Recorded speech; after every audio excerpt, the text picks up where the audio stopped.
I'd like to ask you a personal question, Mighty One.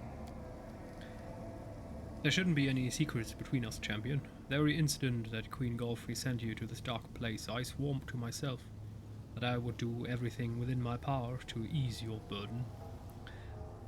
Why did you follow me to the abyss? Because my duty and my honor demanded that I do so. You were facing a great mission and a colossal challenge, while those who remained behind merely had the honor of protecting what you had already liberated from the demon hordes. My heart told me that my help would be needed here more. How does it feel for you to be in a place like this? This is not my first foray into the abyss, though it is the first time I've come here to watch and talk, rather than to battle. On more than one occasion, I and other warriors of heaven have descended to this evil and corrupted place to bring retribution to the vile and grant salvation to their victims. For better or for worse, heaven and the abyss cannot engage in open war, though I can recall some moments when we seem to tether on the precipice of just that. Or we can permit ourselves our raids and skirmishes along the border. Is ultimate victory over the demons even possible? It is, but it's not the kind of victory you dream of. The hand of the Inheritor remained silent for a while, before speaking in a heavy, hollow voice. The abyss lives while evil lives in the hearts of mortals. Demons don't just appear from nothing. Most of them originate from the souls of people who committed themselves to evil while still living. That's why the war with the abyss, should it ever start, may be never ending. The place of each fallen demon will be immediately taken by a new one. That's why our only true chance to secure ultimate victory will emerge only after we exterminate all evil in the world. We must achieve a situation where not a single soul would voluntarily resort to evil deeds when mortals themselves, by their own free will, turn to the light all at once. But no one in the universe knows how to achieve that, and many who have tried ended up as tyrants and false prophets. May heaven guard me against such a fair fall. What are your thoughts on Golfrey's latest orders? Iomide has never striven to rule over mortals. She has only guided and helped them. So I should follow her example and never try to interfere with your way of life or question it. What I will say is that I am as certain of the necessity of our mission as I am the sharpness of my blade. What surprised me, and truth be told, unsettled me too, is the cruelty with which my noble sister in arms, Golfrey, dispatched you here. The Queen has every right to give orders to a commander, but a right without righteousness is worth little. Is there anything you can help me with? I will follow you everywhere, remaining invisible so our enemies will have not the slightest suspicion of my presence.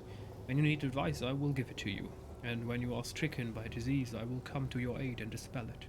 No matter how long you may have to travel through the abyss, you can always be sure that I am near and heaven has not forsaken you. How do you... We already know that. Yes. I have no more questions. Okay, we're done here. You will face great challenges in this cursed place. Stay strong and remember, the fate of Golarion depends on you. No pressure then. What's that? Ah, sanctified. Rushele. Wait, all this... so many new information. And that's it? That's underwhelming. What about Lan? How do you feel about reconciling with your mom? Lan scratches his head pensively. It's weird. I think I feel happy about it, but I also feel like the rug's been pulled out from under me. You know, I never even admitted to myself that I was angry at her. I didn't let myself even consider it. I took all my anger out on myself, on the demons, and still it was like I was carrying around a huge boulder, and now that the weight is gone, I don't know how to live without it. She went back to Neosian, but she gave me her address.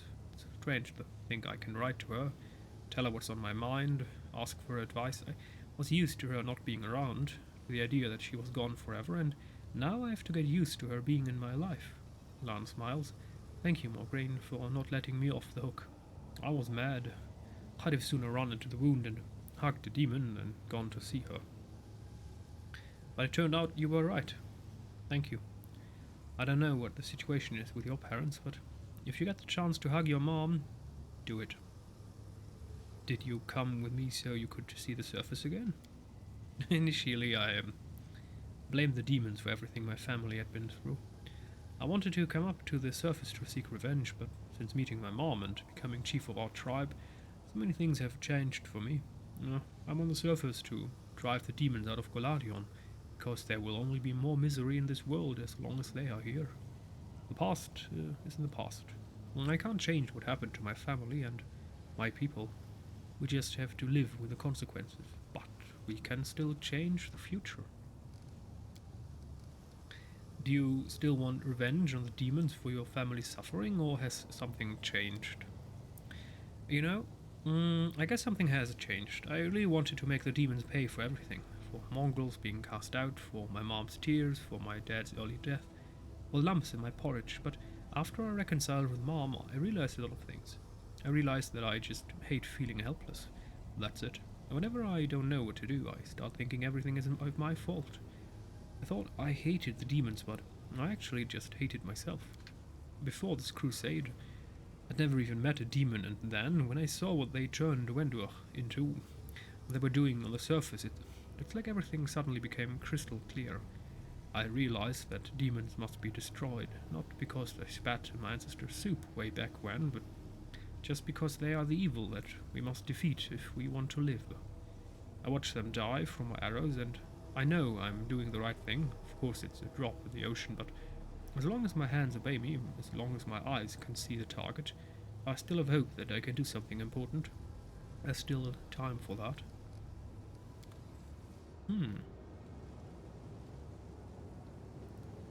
I'll talk to Yanya? Yes. Nobody is here, okay. Let's see who else we can talk to. Our horse. Welcome, Shadowfax. Interestingly enough, in Act 3 in Dresden, our horse was our constant companion, even in the city, in this safe area, and here, she's not. Alrighty, Nino. A scientist observing. It's time for the experiment. I hope these words inspire as much enthusiasm in you as they do in me. What is this experiment about? You see, I've decided, though dared would be a better term, to address an issue which, up to now, I've preferred to avoid due to my total ignorance in this sphere. Nino lowers her head in embarrassment. I realize it's hard to believe that I, a person of, let's skip the false modesty, superior intellect, what the heck, could not know something so simple, but it's never too late to fill in gaps in one's knowledge, right? I'm talking about friendship. To be honest, at first I planned to assign the writing of this article for the encyclopedia to a co-author of some kind, but then I met you, my loyal follower, and suddenly I thought I could write it myself. Nino seems to have reached the limit of her courage, and she looks away. Hold on. So you're saying you consider me your friend? You misunderstand me. I don't need friends. I have no desire to spend my time on them when I could spend it on new experiments and discoveries. Nino explains this to you as though she's speaking to a 5-year-old, and I just want to learn what it is like to have friends for the encyclopedia, nothing more. I realize that you would like to consider me your friend. Who wouldn't? I'm a scientific luminary, after all, so I do apologize for disappointing you. So you've never had any friends? I see no sense in friends. Well, if it needs to be done, I will do it. I shall sacrifice myself in a grand experiment called friendship. Let's get started. I'm glad we agreed. Many would have considered my request to be personal and refused. It's good that you're above such squeamish sentiment. Here, I've made a list. How to be... I based it on my observations of individuals around me and on my personal knowledge of the topic, which I have to admit is far from comprehensive. She hands you a crumpled piece of paper. Study it well. We'll start as soon as you're ready. Friends smile at each other, gossip about their other friends, drink alcohol together, no longer required, sometimes argue, sometimes copulate. Point number 1, friends smile at each other. You raise your eyes to Nenia, who has already fixed a malevolent grin on her face, the kind that would make you soil yourself if you saw it in the dark of night. Respond with a brief smile. Keeping the unnatural grin on her face, Nenia hisses through her clenched teeth. You call that a smile? Come on, try again. Give her a wide smile. Your eyes bore in Ninia's and she stares right back at you. Both grin as wildly as possible, and widely. A minute passes in tense silence. Ah! She massages her cheeks with her hands. Oh, I'd never imagined being a friend was such an exhausting business. So what's next on the list? Do we have to follow this list? Nenia looks at you with disapproval. Are you trying to say that I made it for nothing? I've developed the perfect methodology that involves all the mechanisms of friendship between two individuals, but by all means, Jill, let's just abandon the list. I'm not sure if we should go to the last part, but oh dear. Point number 2. Friends gossip about their other friends.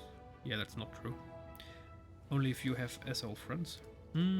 I've made some preparations for that. She produces several pieces of paper from her sleeve.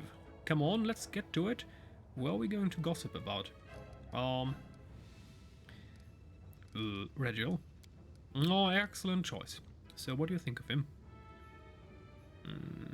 I am indifferent to him. Oh, how interesting. Incidentally, yesterday I saw him. Neo picks up a random piece of paper and reads it. Drinking from a puddle. Do we have any idea who we are even talking about? Neo becomes a little embarrassed, but only a little. No, I don't make a point of remembering those I travel with. That's why I prepared this universally applicable piece of gossip. She raises her fist. Several pieces of paper are clenched in it. This is, ridiculous. I fully agree. This all seems like sheer stupidity to me, but how can we learn that stupidity is stupid without doing stupid things? We need to see the experiment through. She gives you a satisfied nod and stows her papers back in her sleeve. Alright, stage 2 is now complete. What's next on the list? Point number 3. Friends drink alcohol together, and then it says no longer required. Alright. I should cross out this point. I wrote this and then I checked the encyclopedia and recalled that I have already conducted that experiment. And judging by the same encyclopedia, and especially by an odd stain on that particular page, it would be unwise, to say the least, to try and repeat it. Point number 4. Friends sometimes argue. A new heap of papers appear in Ninia's hands. You are uninterested and disinterested in this experiment. And you can't even tell the difference between those two words. Maintain a skeptical silence.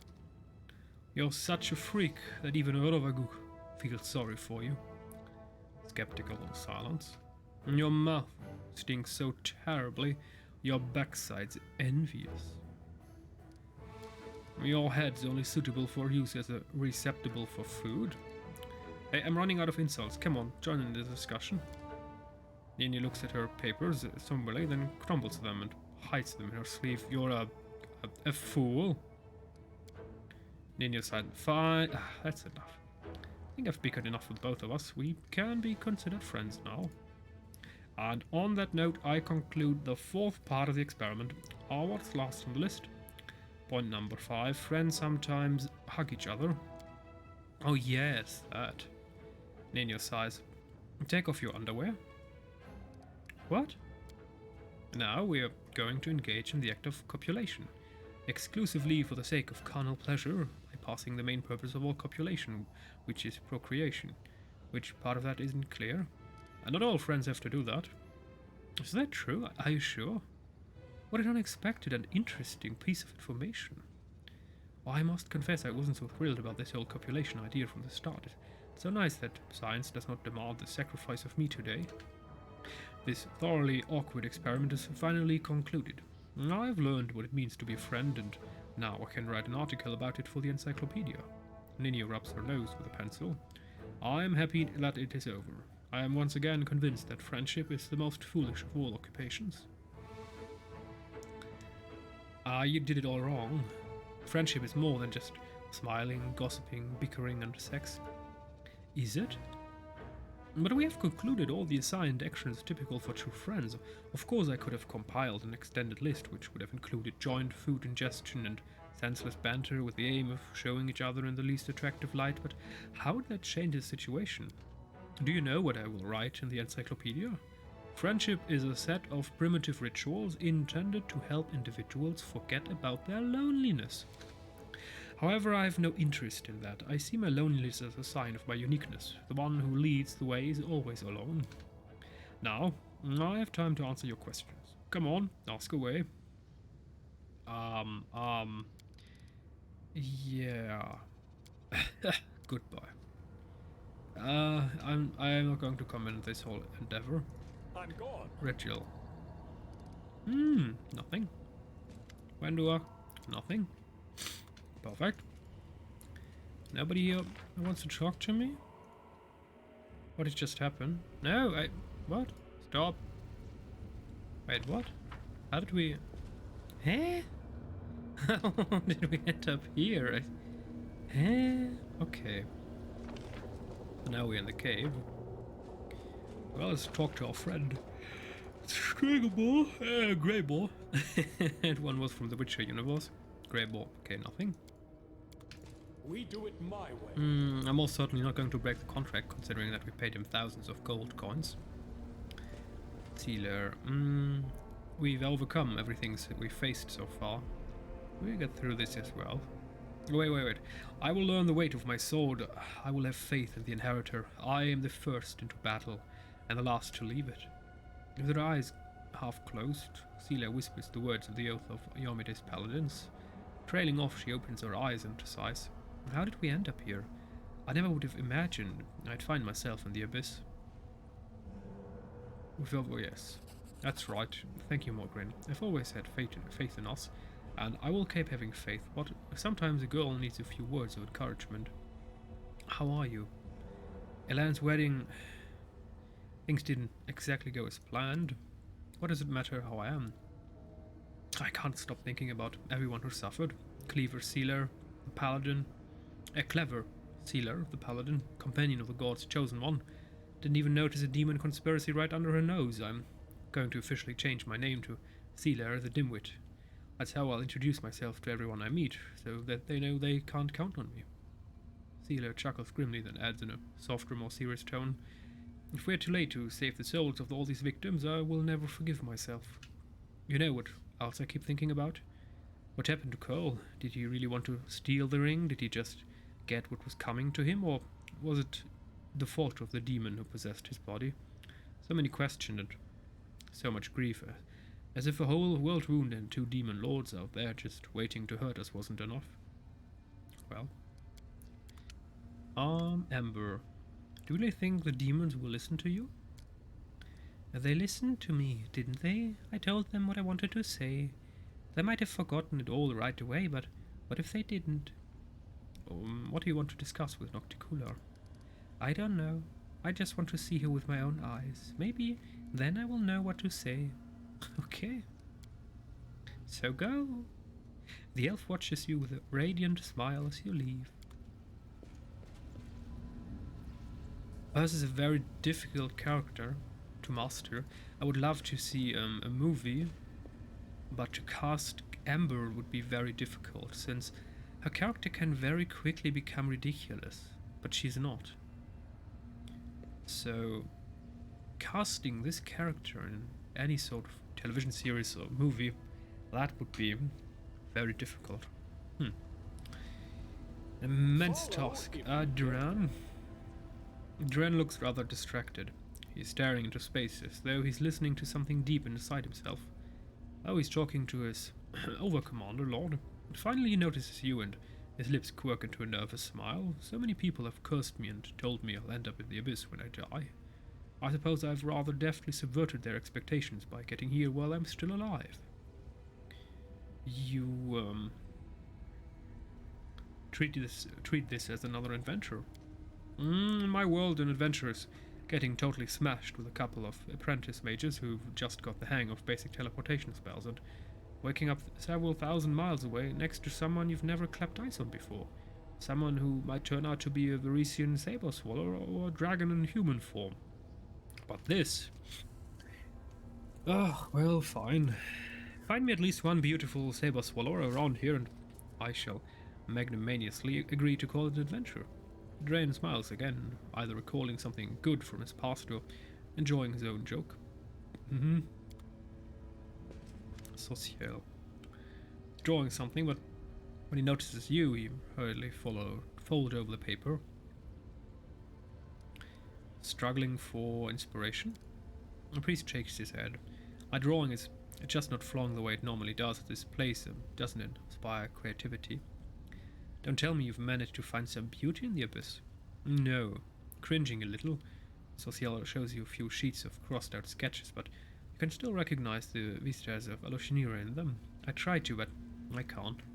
Not here, may the goddess forgive me, but it's beyond my powers. Now you know your brother used to be a Hell Knight. What do you think about that? I've always despised those people, and I always will, but they are hardly to blame for my brother straying from the goddess's path. He only has himself to blame, it seems. I probably shouldn't have put Trevor on a pedestal the way I did. You see, I was quite fervent in my beliefs as a boy, and I thought the teachings of the goddess had already revealed to me all the truth I should know. Now I realize I didn't know a thing, and about the world around me, or about myself. And perhaps this war will chew me up the same way it did Trevor, or perhaps his example will keep me from breaking. Okay. Camellia greets you with a broad smile and licks her lips rapaciously. Demons dance in her eyes. Oh, hello, my friend. You don't mind if I call you that, do you? I've done a lot of thinking since last we met. You had every reason to hand me over to the headsman, yet something stayed your hand. Whatever guides you, your promise to keep my secret makes us accomplices of sorts, even friends. Shared secrets bring people closer. Don't you think, my friend? She pierces you with her stare as if she's trying to see inside your head. Sometimes I find severed heads in my bag. Is that your handiwork? What good are they to me? Camina's voice is bored and indifferent. The moment life leaves the body, no. Now that is exciting. Oh, she just gave away that she's a maniacal mass murderer.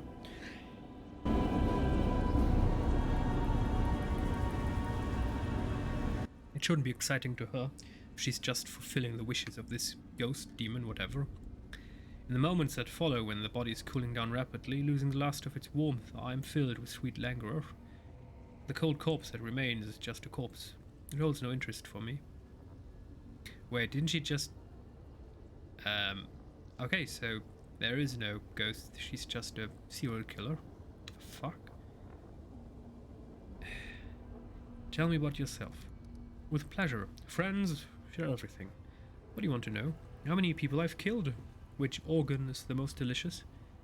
What the fuck? I'll tell you everything. Tell me about your life in Holgus's mansion. I have no complaints. I had everything I could dream of except freedom, which I had no need for anyway. I value security and comfort much more than the opportunity to get in trouble firsthand. I had the best fencing teacher. My mentor was a shaman from Varisia. I wore beautiful dresses and ate sumptuous meals, a rich library. Yeah, you might have forgotten to mention that you killed him. Holgus told us. A rich library kept me from getting too bored, a personal garden for my walks. I even had a little puppy. A barking ball of happiness. Some might disapprove of my father locking me up in the mansion until I matured and gained control over my powers. Power? You mean to get off killing innocent people? That's not a power, that's a perversion. That's a monstrosity. He changed the servants as soon as they started suspecting anything. He even had steel bars installed on the windows, but I can see it was because he cared. He was protecting me from the dangers of the world, and he was protecting the world from me. Camellia is the name of a flower, right? Yes, it's the only thing I've left of my dearly departed half-elf mother. Father told me that she liked working in the garden so much that she even gave her child the name of a flower. There's something else I inherited from my mother, her beauty. The young woman offers the barest hint of a smile. You know what I like most about those who inherit the features of different races, like you and me. We gain the best of both worlds. By the way, before you start to pity me, I should say that I don't have the slightest affection for my mother. May her soul burn in the abyss. My father took good enough care of me for the both of us. Of them. Are you bothered by the fact that Horgus never openly embraced you as his daughter? Why would that bother me? He took care of me and indulged in my every whim. To thank him, I only had to lead a secluded life and keep my mouth shut. I understand his reluctance to claim a child born of a servant girl as his daughter. There's nothing wrong with looking after one's social status. Besides, you understand, Mandavian society would hardly have accepted me, considering my peculiarities. Tell me about your connection to the spirits. I can barely remember the first time. I was just a girl back then. I only remember someone's voice in my head demanding something. I didn't even understand what it was. I was out in the garden, playing with my precious puppy. I don't know how it happened, but when it was over, the puppy's head was in my hands and his body was lying at my feet. What the fuck? What the... I remember seeing my father's healers and clerics for a few years, and even the exorcists he brought to our house. None of them were able to drive the haunting voices from my head. This continued until the old Varisian woman came to live with us. She explained that I was fine. I was just highly sensitive to the pain of the land that we lived in. The voices in my head were not symptoms of insanity, but desperate prayers for help. Father paid her an unspeakable sum, and she remained at our house, teaching me to talk to the spirits. She was a vicious crone and a nasty piece of work. She would hit me with a whip just for looking at her. She would yell at me when I failed to communicate with the spirit I summoned. And when Father left for a few weeks on some errands, she locked me in the basement at night. Now I see that I terrified the old woman. Well, it was her fault. She should have taken the money and run while she had the chance. I was so happy when the spirits asked for her blood. Camellia licks her parched lips. Looking into her lifeless eyes, I felt such bliss as I'd never known in all my life.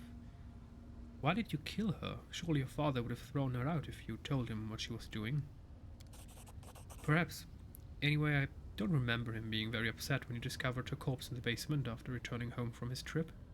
What the... Your amulet is fascinating. I've never seen anything like it. She rests the snake-shaped bone amulet in her palm. You like it? Beautiful, isn't it? But it's more than just an ornate trinket. It's home to one of the spirits. The spirit was so weak when I found her. She was hardly anything but a small shred of rage and madness. Yeah, that's definitely a metaphor for herself as a child.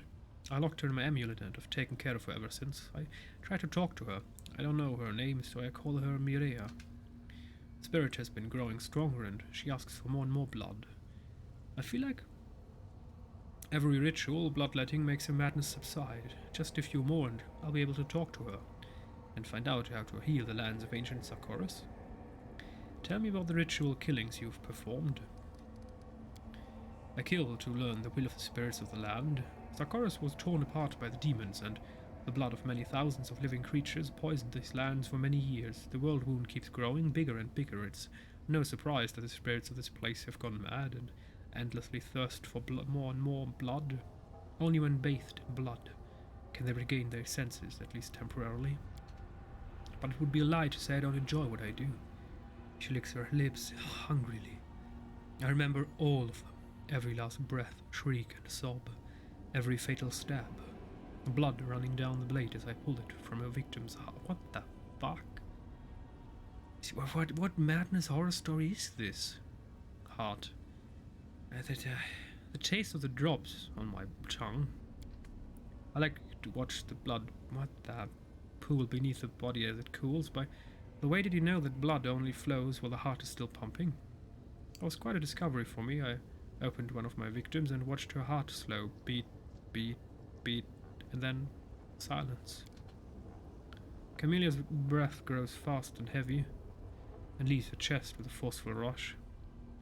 pupils are dilated and she seems to look through you, or inside you. Swallowing, Camellia brushes away a strand of hair, dark as night. My connection to the spirits of old Sarkoris is overwhelming. You're a monster. You may be right, but I'm your monster. Point me at your enemies and I will bring you their hearts. Tell me, what will happen if the spirits ask you for my blood? I wonder. She sizes you up pensively. There's only one way to find out. Seeing the suspicion on your face, Camellia lets out a short laugh. I jest, of course. I promise. If something like that starts to happen, I'll tell you at once. I'm loyal to you. You can trust me. We're friends. Uh-huh, says the serial killer. What do you think of the powers you received from me? What do I think of them? I love them. I always felt special, and my ability to talk to spirits was proof of that. But now I feel I can do anything. Tear someone in half, demon or human, freeze a beating heart in someone's chest with a simple look. Oh, a mere thought. With a wish I can make the blood of a living being flow in the wrong direction. Camellia laughs throatily. It is celestial bliss, my friend. I'm grateful to you for giving it to me. Oh my goodness. She, is mad. You don't want me to start missing you. What the... yeah. Maybe we should put some polyjuice potion in her sleeping drink. So we're going to drug her until we return to Dresden, and then we're going to throw her into prison. I mean, what the... Okay. This marks the end of our episode, full of strange tales.